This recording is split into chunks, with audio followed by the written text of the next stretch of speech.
Hey, good afternoon, everybody. I'd just like to say how excited I am to be back. How great it is to be back on the field with our guys. We obviously have a very talented roster, one of which that is working extremely hard and wants to be champions. We've got a great staff. It's awesome to be back with our entire offensive staff and the continuity we have there. And obviously being back with Coach Saban, his drive and motivation pushes all of us. So, like I said, it's great to be back on the field. It's only been 2 days, but so far so good, and love the work ethic that we're seeing so far from the guys. Okay, with that, we'll start with Brett Hudson. Hey, Coach, I'm curious what having an experienced offensive line does for you as a play caller. Like, how does that open up possibilities for you to know exactly what you're getting out of that group? Well, I mean, we obviously have an abundance of experience up front. When you start talking about Deontay Brown, Landon Dickerson, Alex Leatherwood, Chris Owens, Evan Neal, those guys have played a lot of football. And I think one of the things that comes out of it is the communication factor. Those guys can communicate really well with one another up front. I think, too, their communication to us as coaches, they've seen a lot of football. They know some of the issues the defense is presenting, and so making the proper adjustments that way. And then thirdly, I think from a game plan standpoint, I think, when you have a veteran group, you can do some subtle tweaks. You can do some things with those guys that maybe you couldn't do with a younger group, just from an inexperienced standpoint. So all in all, these guys are battle tested. They've been in a lot of big games. They've competed against the best opponents. So we've got a lot of faith in them, and we're fortunate. I know, I've been in seasons where we haven't had such a veteran offensive line. So with this group of guys, we're looking forward to those guys being the bell cows in the run game and the pass game, and from a leadership standpoint offensively.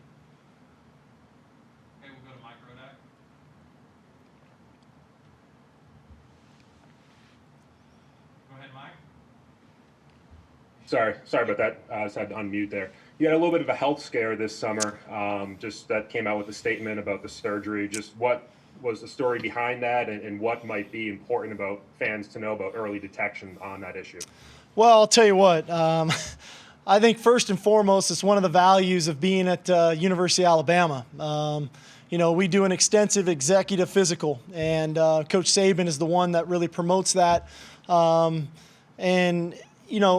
For me, going and doing the physical, you think, being 46 years old, it's kind of ho-hum. You go do all the tests, and they detected something in my heart.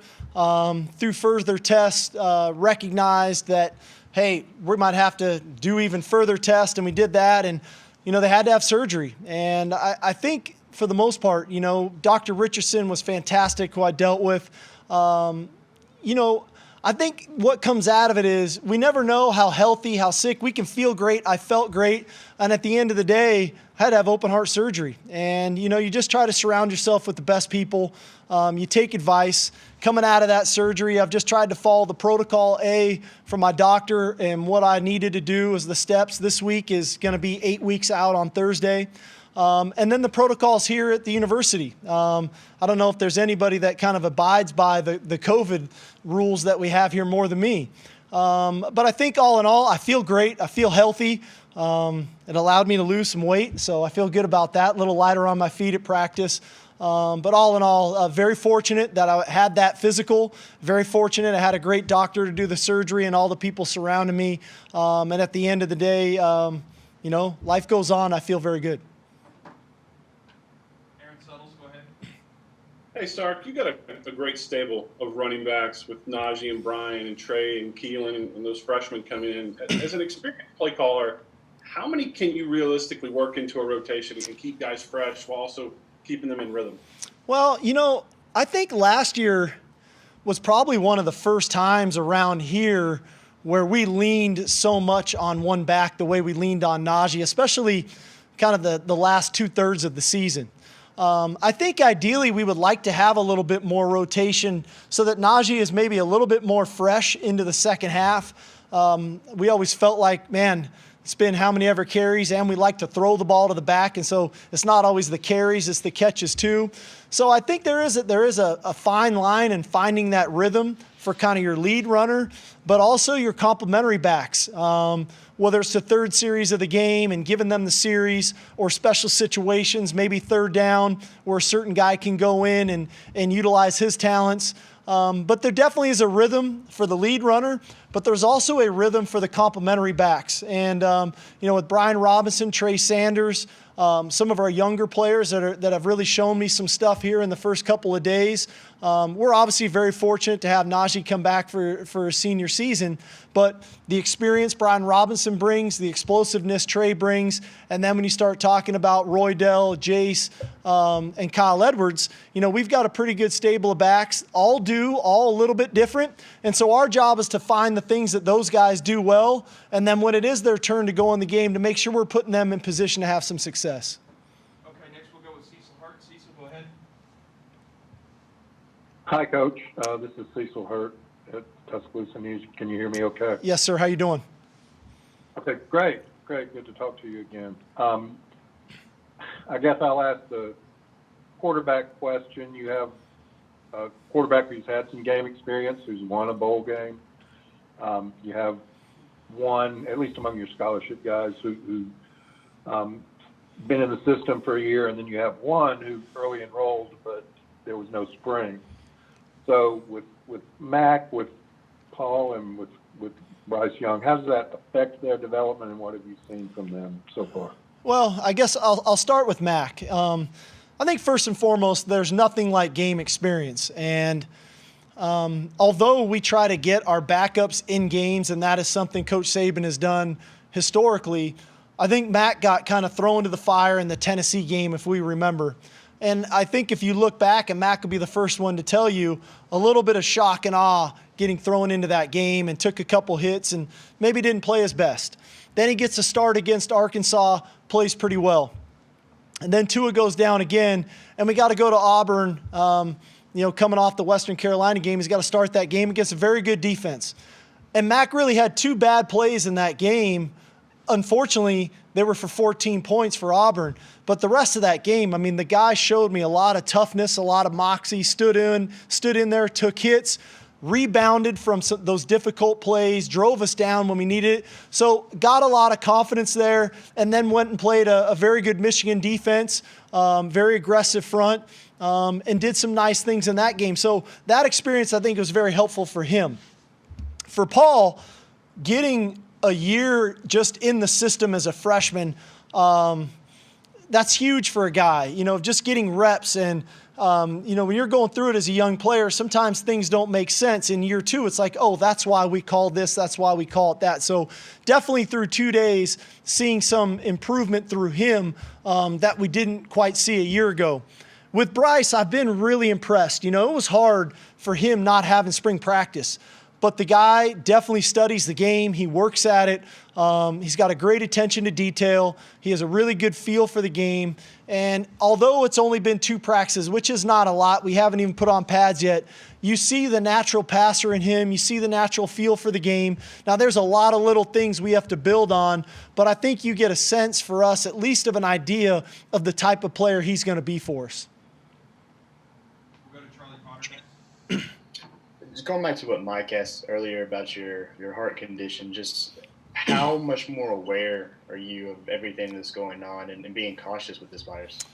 Well, I there's some pretty simple rules, I think, if we all just buy into, and that's all I've been trying to do, life really isn't that difficult. Wear a mask, wash your hands, and watch your distance from the next person. At that point, if we can all just do those things, like, my life is pretty comfortable.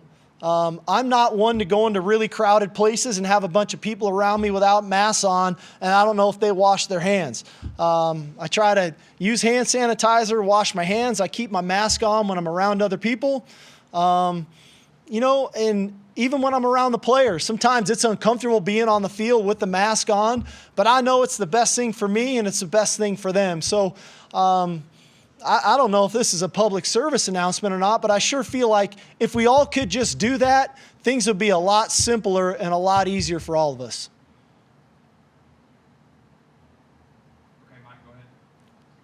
Steve, there was an opportunity for you, I think, to potentially have another head coaching job, this offseason at Colorado. You decided to stay at Alabama. Just what went into that decision and just what you might have left to accomplish at Alabama? Sure. It's always flattering when people express interest in you. And I had obviously a couple schools that wanted to interview and have those discussions. But at the end of the day, this is a special place. And I came here for stability in my career. I was coming off of my 2-year stint at Alabama. I had already left Coach Saban once in 2016, and I just felt like the timing wasn't right. He's been too good to me. Alabama's been too good to me. I love these players. The administration's been tremendous. So all in all, we've got a lot left to accomplish. For me personally, this just felt like the right thing at the right time. This is where I'm supposed to be right now in my life. I'm with a really good mentor. I learn so much every single day, and it's a joy coaching the players that I get to coach. So all in all, the decision, it's always a little difficult when you have to make a decision to be a head coach or not when you're an assistant. But this one was probably a little easier than others just because of where we are. The University of Alabama is a special place, and we've got great players. It's an awesome administration, tremendous fans, and we've got a chance to be pretty good this year and years to come. Kyle, go ahead. Hey, Steve, glad you're doing well. Thank you. How fun is it to have a player like Jalen Waddle returning? I mean, rewinding to what he did against Auburn last season, it's clear he's, dynamic, one of the top players in all of college football returning, and someone who needs the football as much as possible. Well, Jalen he's a joy to coach. The guy brings a bunch of energy every single day. For us, especially me last year coming in, having Ruggs, having Judy, having Smitty, it was like, where do you get Jalen into the game? And then when he gets in the game, maybe he's playing 10, 15 plays. How many times can you get him the ball? And so now coming back with Smitty and Jalen, you feel a little bit more comforting and knowing you have more opportunities and you don't have to force it to them. It can get to them a little bit more organically or a little more naturally. But he's embracing it. I think he's excited about the challenge and the opportunity of being an every down player in our offense and not just a specialty player. And then not to mention what he does on special teams. The guy was a game changer for us a year ago from a return game standpoint, but also forcing the bad kicks, forcing the block punts because there's so much concern for him. So he's got a lot of value on our team. The guy works his tail off. And I think he's excited. We're all excited for the season for him. Go to Aaron Settles next. Mark, you already asked about the offensive line and the play calling philosophy, but is it tempting when you have those big guys and all those great backs to just feed the running backs? And how does your philosophy, how do you combine that with how popular the RPO has been in your offense? Well, it's a really good question, because when we came a year ago, there was so much attention on Tua. There was so much attention on our wide receiver core, and deservingly so. And not throwing the ball, sometimes you're almost remiss because those guys could create so many explosive plays. But I do feel at times, especially kind of in the middle of the season, we didn't control games maybe as good as we could have because it was like run out of necessity because we were so good at throwing it. We're always striving for balance. I think our ability to run the football got better in the second half of last season. It's something we definitely want to build upon as we head into this year. And maybe that pendulum switches a little. Maybe people are so focused on our offensive line. Maybe our backs are that good that maybe now we will get some singled up coverage on the outside so the run game can set up some of the pass game stuff. And then it's always week to week. Where does the RPO fit in as opposed to when they are just called runs? And that's based a little bit on the schemes that we're seeing from the defense, the style of the defensive play caller. But at the end of the day, the RPOs are a great weapon. And when you've got guys like Jalen Waddle, Devontae Smith who can catch the ball and score from anywhere, we always want to keep that fear in the defense's mind, but we sure like running the football and churning it out 6, 7, 8 yards at a time and then utilizing the play action pass to create those big plays. Okay, we got time for a couple more. Chris Walsh, go ahead.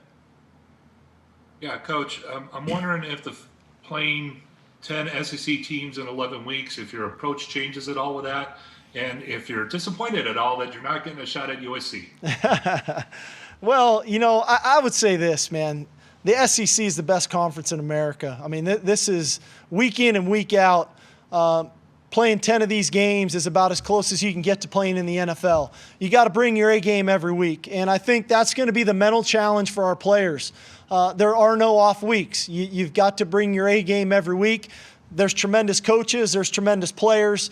And so there's going to be some challenges. There's going to be some challenges with COVID and potentially a guy getting ruled out because of COVID or because of the contact tracing. So it's not just our frontline guys that need to be ready to play every week. It's going to be our second group and our third group are going to have to continually prepare to play because we're really going to never know whose number is going to get called. Okay, we're going to wrap up with Michael Casagrande. Yeah, just first real quick, Chris asked about USC. I wonder if you had an answer for that one. Really, quite honestly, I don't know if there's a player left on the roster that I recruited. That's always the thing for me. When you get a chance to play one of your former teams, it's about the players because you recruit those kids and you want to see them do well. So outside of that, there's really not many coaches and or players left. So it's kind of like I owe our own team the best version of Steve Sarkisian going into that game and in that game, and that would have been my focus regardless. And also just about the routine. I know at Alabama under Saban, it's a very routine, structured environment. How much has that changed with the new protocols, and what's been the hardest thing to adjust to in these new different times? I actually think our protocols, obviously our administration, our training staff, our doctors, Jeff Allen, they've done a tremendous job of laying out the protocols for coaches, players, everybody on board, and B, doing a tremendous job of explaining to our players the whys. And I really think that fits our system here. It fits the way we operate. We do run a tight ship. Coach Saban runs a tight ship. It's very regimented. And so the regimented protocol kind of fits into what we're about. And I always feel like we kind of operate better that way. So I think it all kind of flows pretty seamlessly, pretty naturally right now. All right, Sark, thank you very much. All righty, guys. Thank you. Have a great evening.